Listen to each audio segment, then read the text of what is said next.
Vamos orar ao Senhor, pedir para que Deus fale conosco através da sua palavra. Oremos. Soberano e eterno Deus, nosso Pai, em nome de Jesus, teu Filho, agradecemos ao Deus por estarmos aqui para te adorar na beleza da tua santidade, Senhor. Pai querido, por o Senhor ter enviado teu Filho para morrer por nós, para nos salvar, para nos dar vida e vida com abundância. Senhor, abençoa esta oferta, os ofertantes, retribui teus filhos, fala conosco através da tua palavra, usa teu filho, teu ungido nesta noite, com autoridade e com ousadia no teu Espírito Santo. Pai querido, nós te pedimos essas bênçãos e te agradecemos desde agora e para sempre, no nome de Jesus. Amém. Glória a Deus. Irmãos, eu vou aproveitar essa oportunidade para fazer a leitura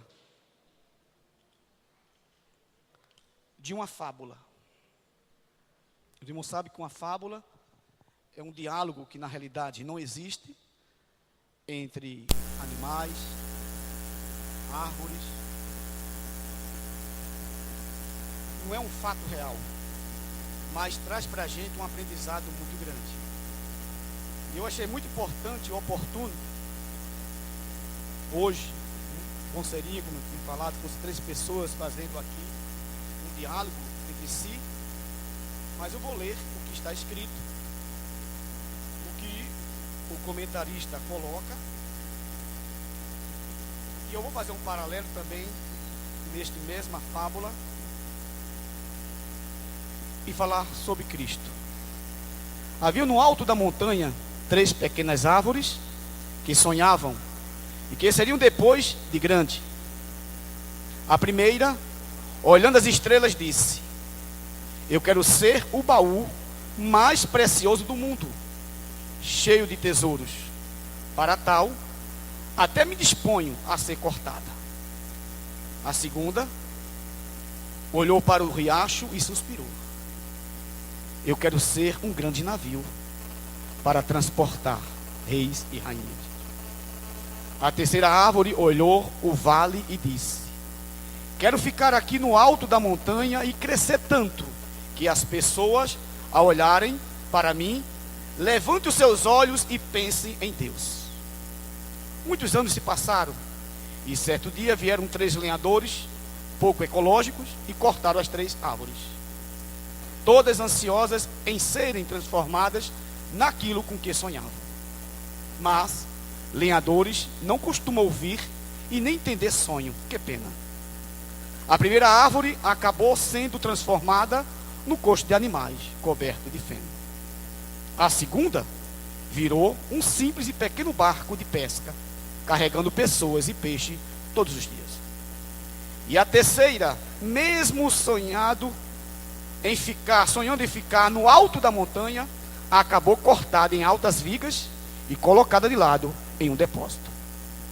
E todas as 3 se perguntavam, desiludidas e tristes: para que isso? Mas, numa certa noite, cheia de luz e de estrelas, onde havia 1000 melodias no ar, uma jovem mulher colocou seu neném recém-nascido naquele coxo de animais. E de repente, a primeira árvore percebeu que continha o maior tesouro do mundo. A segunda árvore, anos mais tarde, acabou transportando um homem que acabou dormindo no barco. Mas quando a tempestade quase afundou o pequeno barco, o homem se levantou e disse: paz. E no relance, a segunda árvore entendeu que estava carregando o rei dos céus e da terra. Tempo mais tarde, numa sexta-feira, a terceira árvore espantou-se quando suas vigas foram unidas em forma de cruz e um homem foi pregado nela. Logo sentiu-se horrível e cruel. Mas logo no domingo, o mundo vibrou de alegria e a terceira árvore entendeu que nela havia sido pregado um homem para a salvação da humanidade e que as pessoas sempre se lembrariam de Deus e de seu Filho Jesus Cristo ao olharem para ela.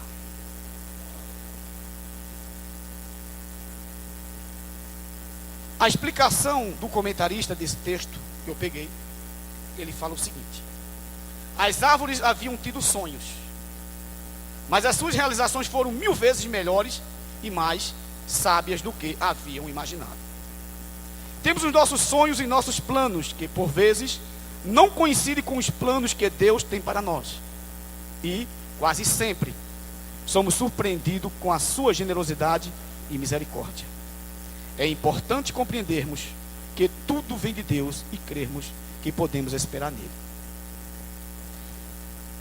Ele fala aqui da importância do sonho de cada um de nós. Muitos sonhos que nós planejamos, pensamos, que até o dia 31 deste ano poderiam acontecer. E alguns aconteceram, para 8 até muitos. Mas até o dia 31 nós não sabemos o que vai acontecer. Se o nosso planejamento, ele está dentro do contexto do grande plano de Deus. Essa é a mensagem que ele traz nesse texto, a realização dos sonhos. Mas eu traria uma mensagem falando do nascimento de Cristo, do seu ministério e de sua morte e ressurreição. É muito bonito essa fábula. Uma é cortada e serve para o nascimento de Jesus Cristo. A segunda é cortada e serve para o ministério de Cristo, para evangelizar de um lado para o outro, atravessando os mares. E a terceira fala da grande vitória de Cristo e a grande vitória da igreja que inicia-se ali na cruz do Calvário. Então essa mensagem, ela traz todo o ministério de Cristo, desde o seu nascimento, a sua vida e o cumprimento da ordem que Deus havia dado a seu filho, que ele fosse obediente até a morte de cruz. A primeira árvore, ela gostaria de ser um baú cheio de tesouros, pedras preciosas, diamantes, o melhor ouro. Mas ela entende que aquilo que ela planejou para ela, Deus planejou muito mais para ela, colocando um maior tesouro, não um tesouro aqui na terra, que é lapidado pela mão do homem, mas o maior tesouro que havia nos céus, aquele que estava com Deus, que era o verbo, que era a palavra de Deus, que se tornou carne para habitar entre os homens. Como eu falei no início do culto, hoje comemora-se o dia do nascimento de Cristo. É um dia muito importante para o mundo cristão. Mas este dia, ele passa muito rápido, porque o corre-corre é muito grande. Só para ter um exemplo, nós analisamos quantos bancos desta igreja, quantas cadeiras aqui no púlpito estão desocupadas. Porque o comércio consegue, o mercado consegue chamar a atenção maior do que aquele que eles dizem que está aniversariando. Muitos gostariam de estar aqui, mas não podem, porque trabalha, é subordinado a um chefe, tem o horário do fechamento da empresa, da loja, do supermercado, no shopping. E poucos tiveram oportunidade de estarem aqui hoje à noite para ouvir a palavra de Deus. O nascimento de Cristo, às vezes eu fico analisando, e o pastor fez uma colocação aqui, o pastor João Camargo. Deus não perde de vista nada. Ele faz com que um homem no Império Romano dá uma ordem, dá um decreto, determina que todos os moradores se alistassem, se apresentassem na localidade onde havia nascido.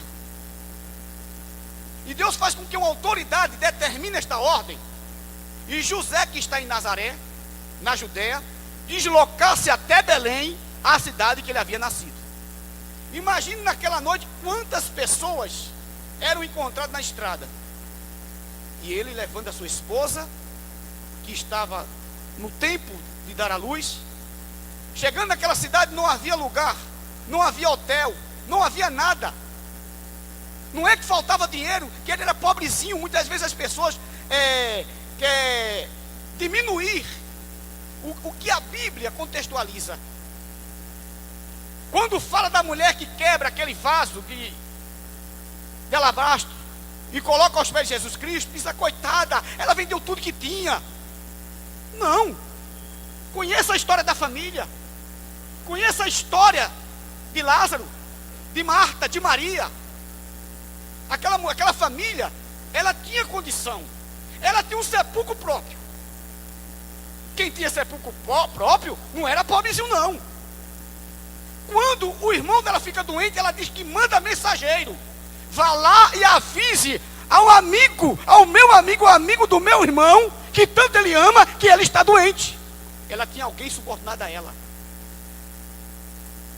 Os 12 discípulos, quando vinham para Betânia, se alimentavam na casa daquela família. Havia um grande relacionamento daquela família com Jesus Cristo. Mas quando vão pregar, a pobrezinha vendeu tudo que tinha. Não, olha, contextualiza a história. Não tire fora do contexto, não. José não era um miserável, não. E também não era uma profissão desconsiderada, não, carpinteiro. Era uma profissão de importância naquela época. E não esqueçamos que a linhagem de José era real. Não era a linhagem minha, não, que não tem nenhum rei. Ele vinha da linhagem de Davi. Ele vinha daquela linhagem de quem tinha dinheiro. De Boaz, de Jessé. E Davi se havia tornado rei. Ele tinha também as suas qualidades, as suas condições. Ele se preparou para aquela viagem. Ele não deixou faltar nada para a esposa dele, porque Deus estava no negócio. Deus queria que se cumprisse a profecia de uma virgem e em Belém. Deus faz com que o homem mude as leis para beneficiar um servo dele. Deus faz que um presidente mude uma lei para beneficiar uma crente que está orando e pedindo a Deus porque não tem solução. Nem a justiça resolve. Porque para a justiça resolver, tem que ter a lei dizendo que ele pode resolver. Aí Deus cria uma situação e faz com que as coisas executem como ele quer. Não adianta eu estar em cima do monte, eu queria ser um baú, eu queria ser uma árvore para conduzir rei de um lado para outro. Mas o plano que Deus tem para cada um de nós é específico. Assim como foi com seu filho. O menino nasce.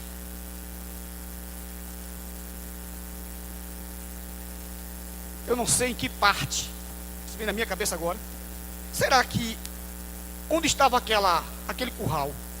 Será que estava pelo menos nas imediações de quando Davi estava tomando conta e que o profeta Samuel mandou chamá-lo? Será que era lá? Será que foi coincidência? Será que não foi nas imediações? Porque ele tinha que voltar para a terra dele, Belém. Foi lá que Samuel separou Davi a rei.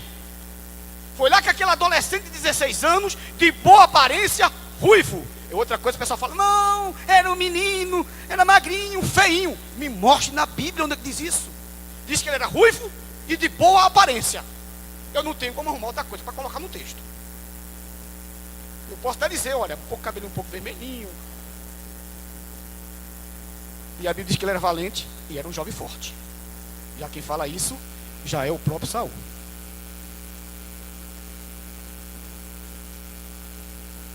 Deus sondou o coração de Davi,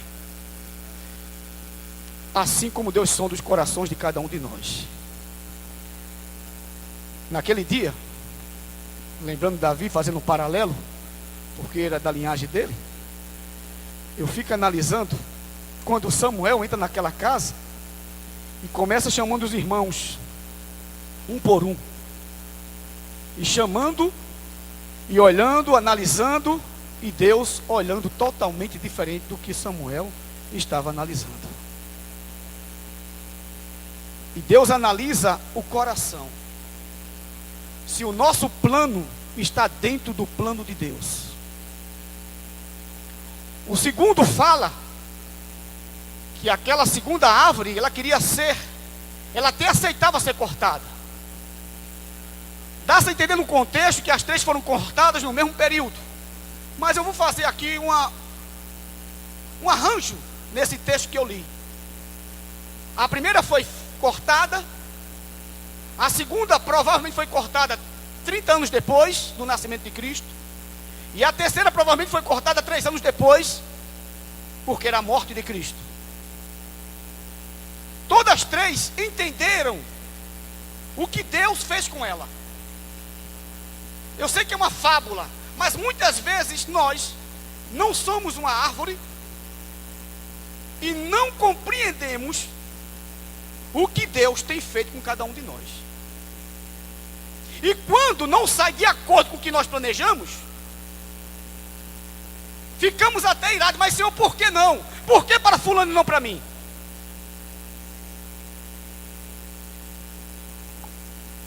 Se nós formos analisar a pior situação, analisando as madeiras, as árvores, foi a terceira. Mas ela foi a principal. Ela se sentiu mal porque via.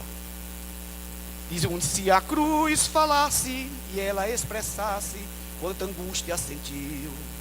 Não tem um hino que canta assim, um hino muito antigo? Se ela pudesse falar como esta fábula, o que ela diria?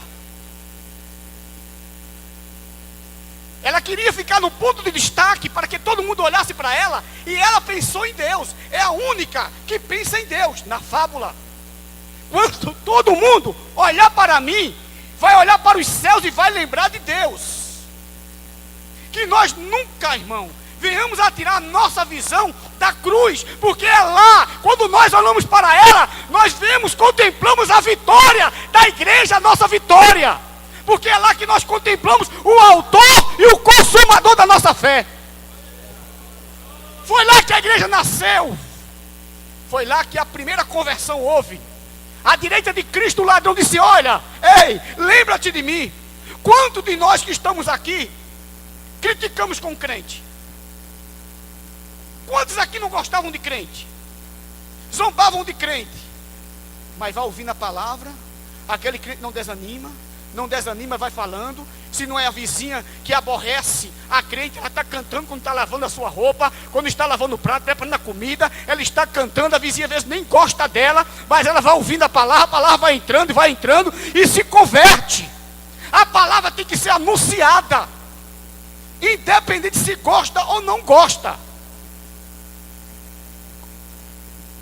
Eu não sei em que instante da cruz o ladrão da direita se converte. Mas dá-se a entender pela a visão dos quatro escritores, de Mateus, de Marcos, de Lucas e de João. Os quatro se completam e cada um expressa uma frase que ele julgou importante de escrever para quem ele estava direcionando aquela carta. Mas a primeira frase que Cristo fala na cruz, a primeira conversa que ele tem, ele não se importou com mais nada. As dores, o sangue pingando na cruz. Ele conversou com o pai dele. Disse: pai, perdoa-lhes, que eles não sabem o que fazem. E os dois ladrões, segundo Marcos e segundo Mateus, os dois zombavam. O da esquerda, violentamente, dizia: desce da cruz, tu és o Filho de Deus. Salva a ti, salva a nós também. Diz que os principais dos sacerdotes olhavam para a cruz, diziam: olha, salvou a tanto, não pode salvar a si mesmo. E aquele outro foi ouvindo. Ele se esforça um pouco para o pé da cruz, olha para Maria, diz: mulher. Ele chama a atenção dela: eis aí o teu filho. João, eis aí tua mãe. E João diz que a partir daquele dia ela morou na casa dele.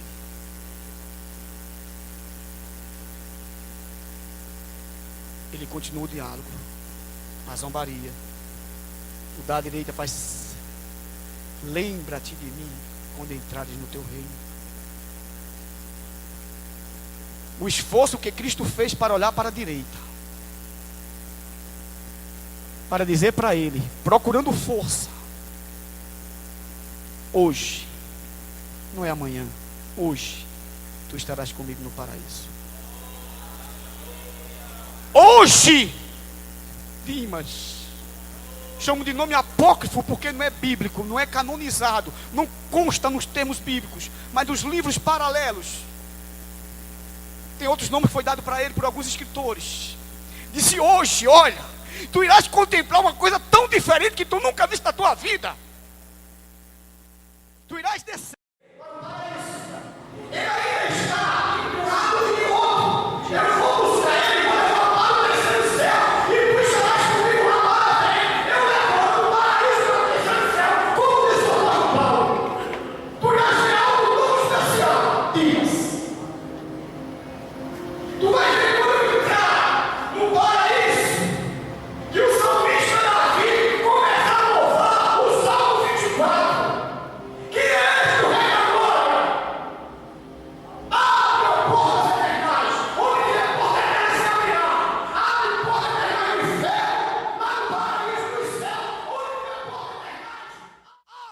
Porque o Rei da Glória vai entrar.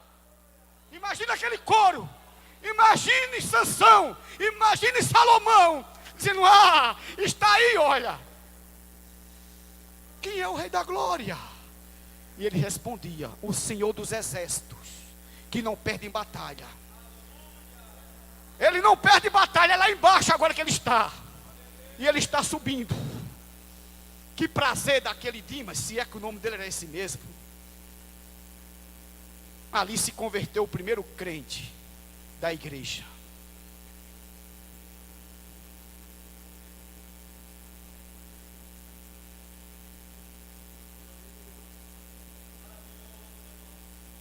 Enquanto isso, havia uma barreira muito grande entre Deus e Jesus Cristo.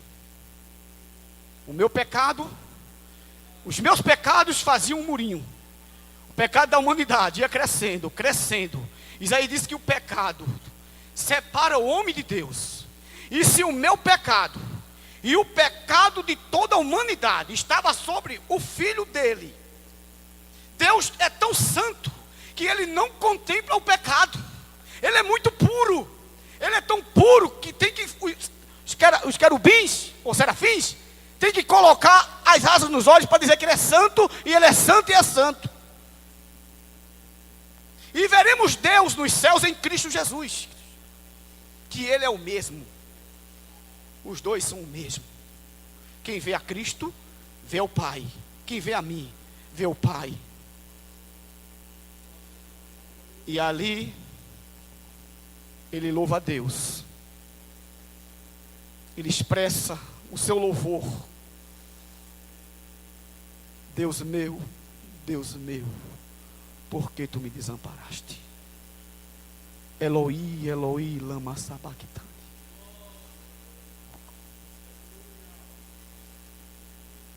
Um salmo profético, Salmo 22, versículo 1.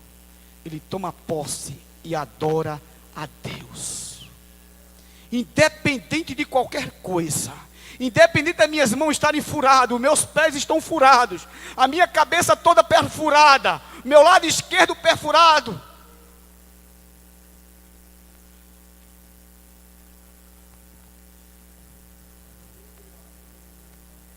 Tenho sede.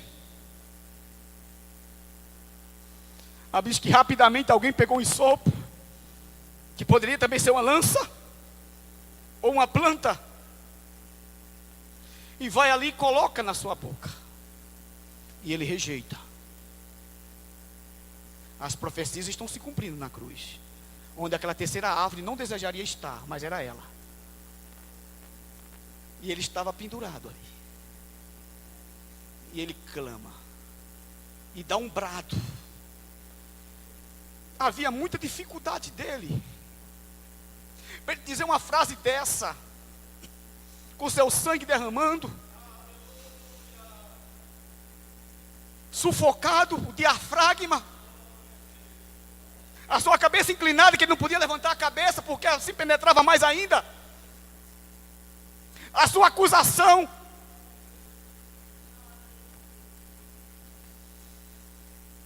E Yeshua, Nazaré, Adonai de Sabaó.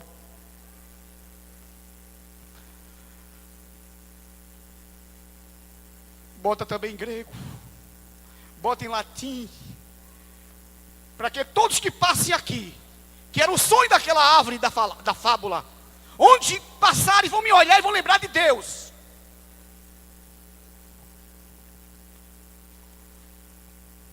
Ele diz a última frase. Quando tudo está consumado, a Bíblia nos diz, e nós bem sabemos disso, que o véu do templo se rasgou de alto a baixo. E eu entendo nessa abertura, que é como se fosse este muro de pecado que foi sendo construído e fez a divisão entre Deus e o Filho dele. Eu entendo que quando abriu o véu do templo, que era um lugar que somente se entrava uma vez, após aquele véu, Cristo contempla o seu Pai novamente e seu Pai o contempla. Porque tudo estava consumado, não tem mais nada para ser cumprido. E ele volta a dialogar com seu Pai. Diz: Pai, em tuas mãos eu entrego o meu espírito. Diz: ninguém tira a minha vida. Eu atiro e eu torno a dar. Sou eu que tiro, sou eu que dou. Não precisa. Olha, Pilatos, não foi a tua ordem não. Rografa, o que eu escrevi está escrito.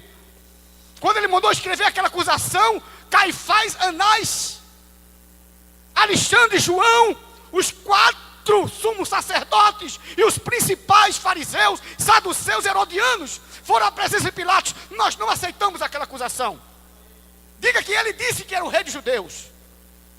Ele respondeu: rografa, grafa, em latim. O que eu escrevi. É o que ele é. Foi a acusação que eu vi de vocês contra ele.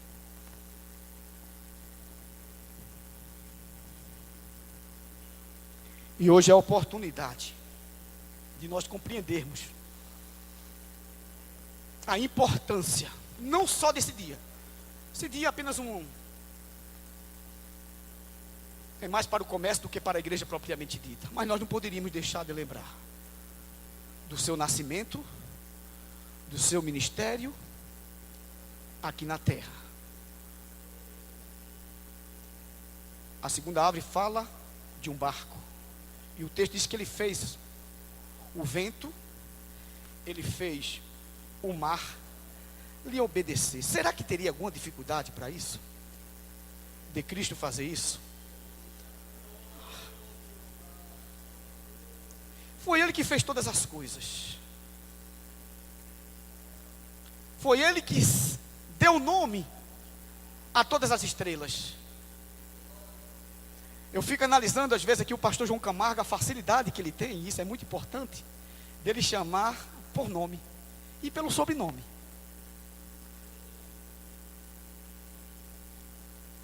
Às vezes lá no quartel eu trabalhava numa função, e o quartel que eu servia era o maior quartel do Norte-Nordeste, tinha 1.050 militares.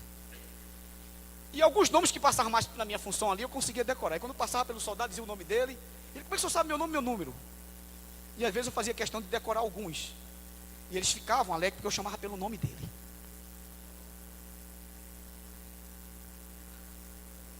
E o pastor João faz essa colocação de chamar pelo nome. A quarta árvore fala da importância de carregar o reis de um lado para outro, e conduziu aquele que disse ao mar e ao vento que obedecesse a sua ordem, que aquietasse e que parasse de fazer aquele barulho. Primeiro porque não havia nenhuma dificuldade para Cristo aquilo. Tudo estava sob controle de quem estava na popa. Estava com tipo um travesseiro, dormindo, e o vendaval. No mínimo 4 especialistas haviam ali dentro. Existiam ali dentro. Pedro e André, Tiago e João, os 4 sabiam navegar. Eram pescadores. Eu não exigiria de Mateus um contador, um tesoureiro, trabalhava com câmbio, troca de moeda, cobrança de imposto. Judas, o mais intelectual de todos, tesoureiro. Pela lógica eu colocaria Mateus para ser o tesoureiro e não Judas. Mas Deus não vê como as aves viram. O mais indicado era Judas, mas Deus sabia que Judas era o ponto fraco dele. E Deus deu a oportunidade dele reagir e corrigir. Ele teve toda a oportunidade, mesmo que as profecias isso falasse a respeito de um deles, seria o traidor. Ele poderia. Agora imagine aquele mar bravio, um pequeno barco do sonho dessa fábula da segunda árvore, e Cristo lá. Imagine todas as tentativas. Bartolomeu dizia: ô Pedro, entrou água aqui. Do outro lado, Judas, olha, entrou água aqui. André, corre para cá. A preocupação era tão grande deles, de tirar água do navio, do barco, e não se preocupou, ou não se lembraram, de quê? Que no barco estava aquele que já havia feito vários milagres, não como aquele. Cristo queria que eles, chama a minha atenção, vocês dois estão se matando aí de um lado para outro, certamente um acusando o outro, mas Pedro, você experiente navega, nos traz para uma noite bravio dessa. E começaram tirando a água de um lado para outro, corre de Bartolomeu de um lado, Judas Tadeu para outro, Simão o zelador para outro, Filipe, aquele que duvidou de Cristo, em João capítulo 14, Tomé, aquele que sempre duvidava. Mas chegou o momento que alguém dizia: ei, Senhor, não te importa que nós pereçamos? Ah, agora sim. Era isso que eu queria de você. Chama a minha atenção. Ei, me acorda. Eu estou no controle, mas eu quero sentir o toque da tua mão. Ei, Senhor, estou aqui. Ele precisa sentir isso. Ele precisa sentir o toque dos seus discípulos nele. Porque ele não tinha receio de abraçar João. E quando ele levanta, Provérbio 30, versículo 4 diz assim: quem subiu ao céu e desceu? Quem cerrou os ventos nos seus punhos? Quem amarrou as águas em sua veste? Qual seria a dificuldade dele dizer para o vento e para a água: olha, no meu punho?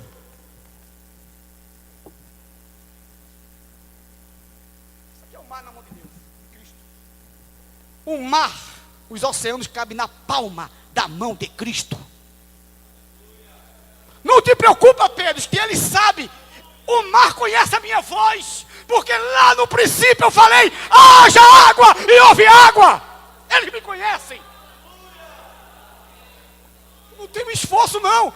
Ei, vento, você que não sabe para onde vai, nem para onde vem, fica quietozinho, cala-te. Às vezes, irmãos, o mar está bravio na nossa vida. Estamos dentro do barco.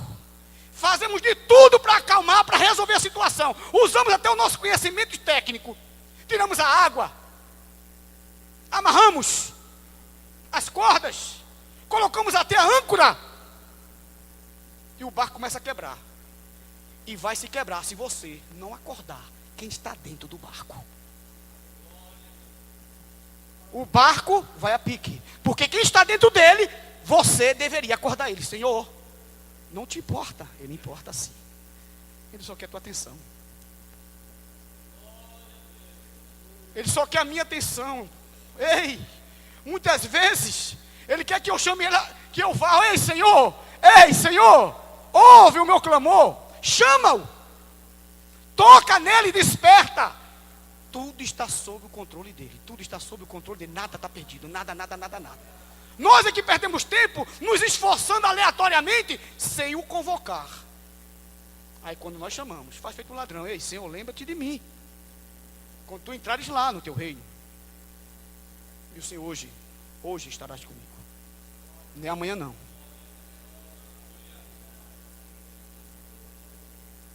Então que Deus nos abençoe, que Deus nos guarde, que faça a gente entender, através dessa fábula, que às vezes planejamos algo, e é outro, mas é o melhor. Pedro fala com os discípulos: Senhor, deixamos tudo, o que vamos ganhar? Pedro, calma, aqui ainda 100 vezes mais, e lá a vida eterna, Pedro. Irmão, é promessa. Nós só precisamos despertar aquele que está adormecido no barco. E chamaram a atenção dele como Dimas fez: Senhor, lembra-te de mim.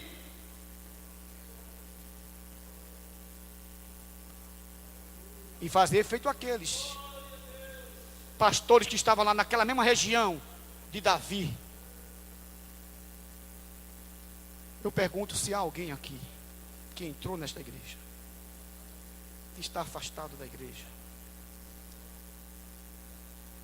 que não teve um encontro ainda com Ele real.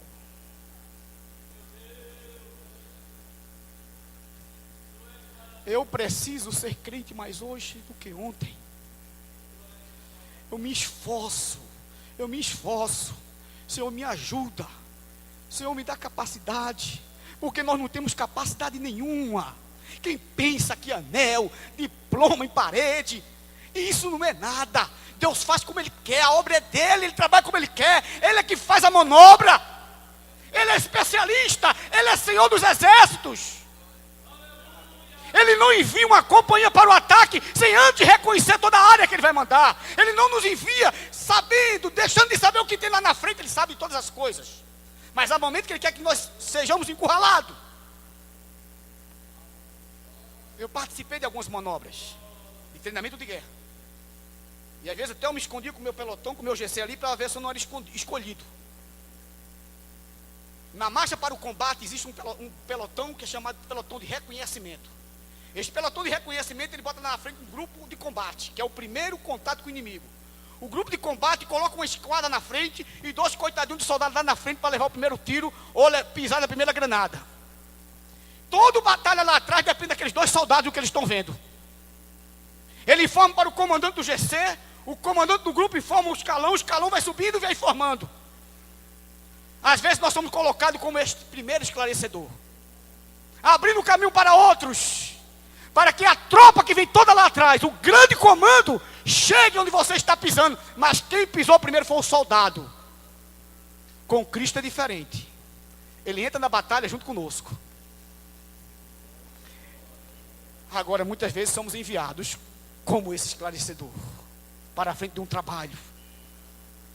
E lá o Senhor tem todo o domínio, todo o controle, todas as coisas. Eu agradeço a Deus essa oportunidade. Que Deus continue nos abençoando. E tendo misericórdia de nós, sem a misericórdia dele, nós não seremos nada.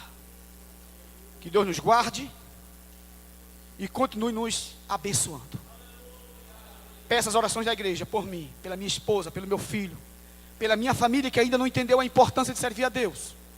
Mas eu creio que um dia Deus irá também libertar os meus irmãos. E eu rogo as orações dos irmãos nesse benefício. E às vezes eu digo: Senhor, o meu pai era pior do que meu irmão. Meu pai era espírita. E tu livrasse meu pai. Meus irmãos estão aí, Senhor. Eu sei que tu pode fazer. Tu fizesse com meu pai, pode transformar. O meu pai tinha um centro de espírito chamado Caboclo Daniel. Pessoas chegavam amarradas de corrente. E ele lá com o que ele tinha, ele saía fazendo. A minha avó também. E eu preguei para minha avó na cama, disse: vó, aceita o evangelho?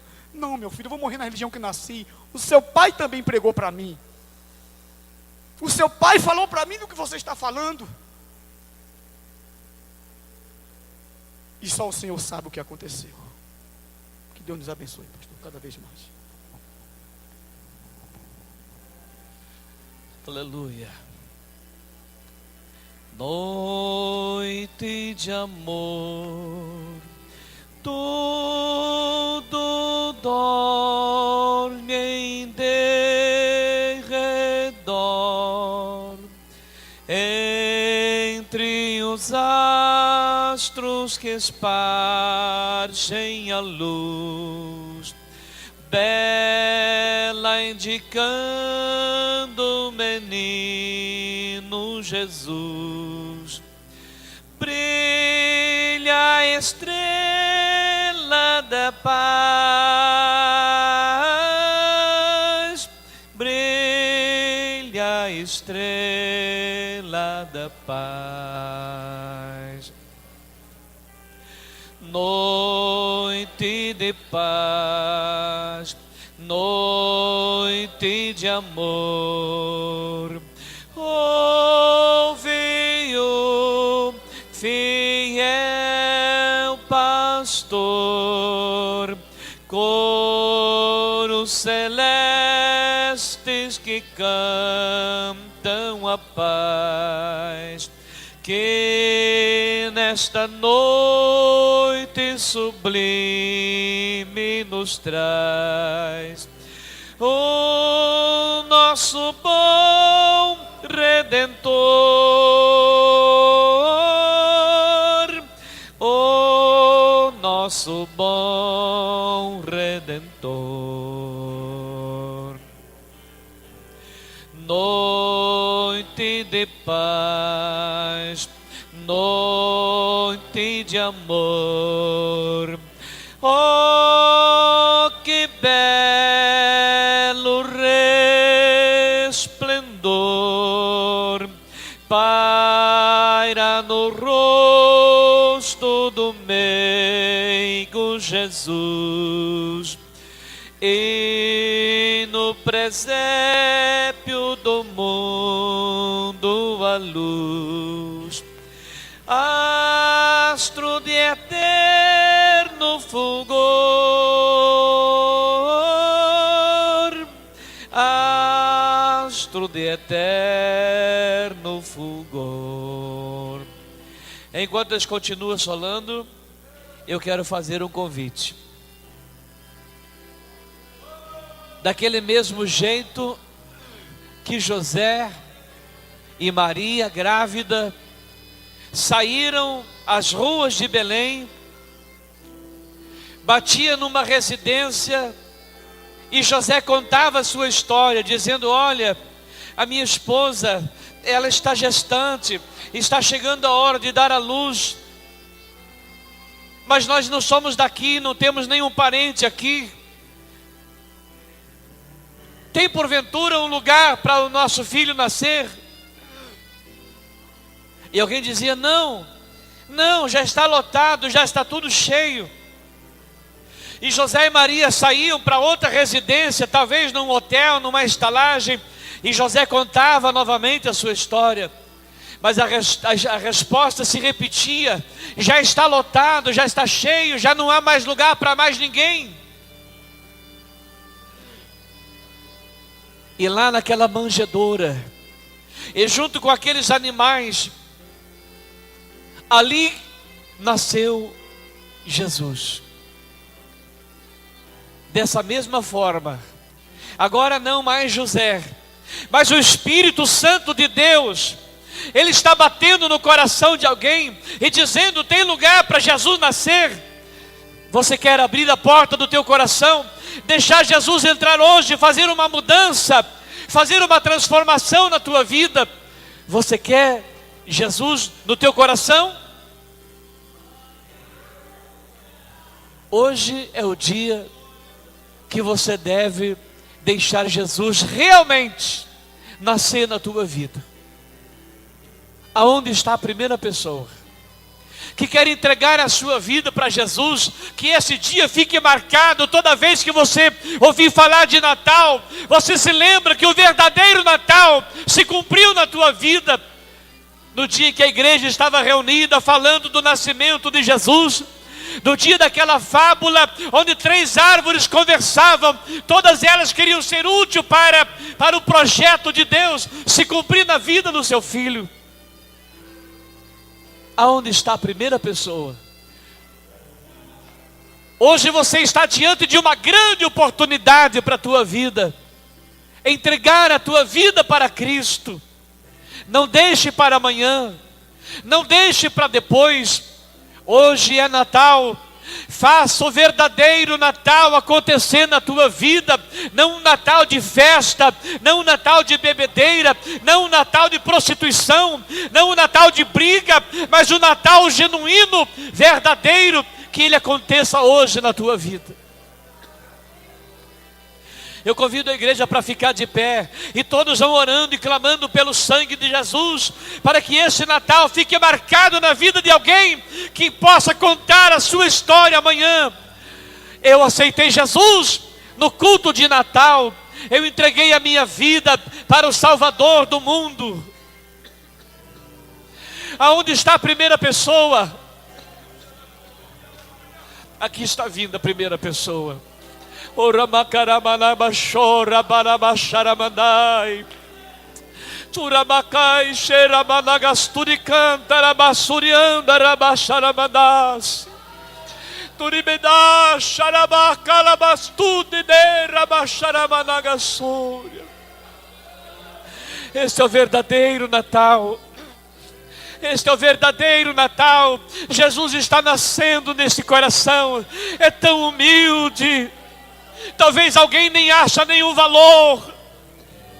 É tão humilde, talvez ninguém esperava que fosse nascer nesse coração o Salvador do mundo. Mas hoje aconteceu o verdadeiro Natal na vida desta mulher. Jesus está nascendo no seu coração. Aleluia. Onde está mais uma pessoa? Jesus está nascendo aqui. Jesus está nascendo aqui. Aleluia. Aleluia. Está aceitando Jesus também? Tá? Jesus está nascendo no coração dessa criança também hoje. Aleluia. Jesus está nascendo aqui. Pode sair dizendo: olha, Jesus está nascendo aqui. Jesus nasceu hoje aqui no coração dessas pessoas que estão entregando a sua vida para Cristo. Jesus já nasceu no teu coração? Jesus já nasceu aí?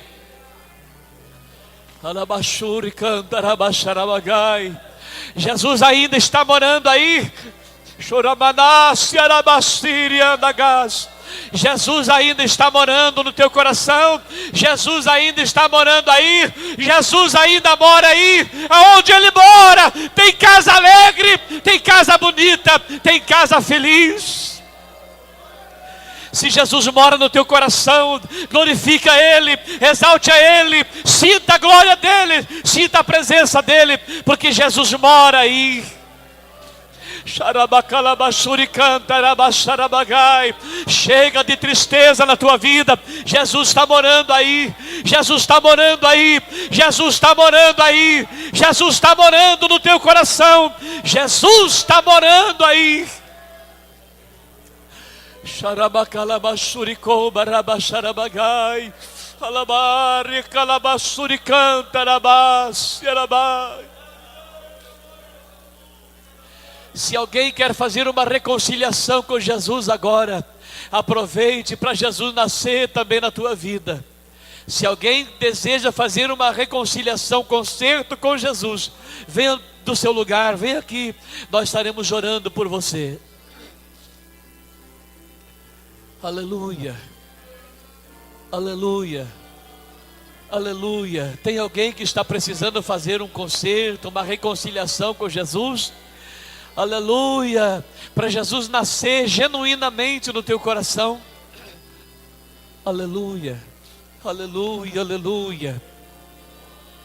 Oh, aleluia, aleluia. Jesus está morando aí, irmão. Então por que você não salta? Por que você não dá glória, não glorifica, não fala uma língua estranha, não exalta Ele? Exalte a Ele, Jesus está morando aí. Aleluia, aleluia. O mundo procura ser feliz com a bebida, aleluia, para ser alegre. Mas o crente que tem Jesus no seu coração, morando aí, ele é feliz em qualquer circunstância. Levante a tua mão para cá e vamos orar. Senhor Jesus, autor e consumador da fé, Jesus que morreu por nós no Calvário, que deu a sua vida, Jesus que repreendeu o vento naquele dia, Jesus que repreendeu a fúria do mar, o Jesus que rompeu a sepultura, Jesus que ressuscitou a Lázaro, Jesus que acalmou o vento naquele alto mar,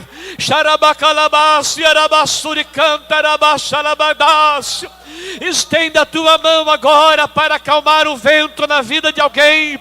Estenda a tua mão agora para repreender a fúria do inimigo que tem se levantado contra o barco desse homem, dessa mulher. Também te apresentamos esta mulher que abriu o seu coração, que abriu as portas do seu coração para o Senhor nascer na sua vida. E a partir de hoje, esta casa é de Jesus. A partir de hoje, esta mulher é propriedade de Jesus. Que a partir de hoje, essa mulher seja templo do Espírito Santo e Jesus more no seu coração todos os dias, em todos os momentos da sua vida, para lhe fazer vitoriosa até o dia glorioso do arrebatamento da igreja. Também esta criança, o Senhor conhece o seu futuro. Dê a ela a tua paz, o teu perdão e a tua bênção. Perdoe os seus pecados, escreva o seu nome no livro da vida, faça delas cidadãs do céu, para louvor e glória do teu santo nome. Aleluia, aleluia, aleluia. Glória a Deus. Amém. Aleluia. Aleluia. Aleluia. Jesus está nascendo aqui. Glória a Deus. Aleluia. Os irmãos podem sentar um instante, só quero dar os avisos.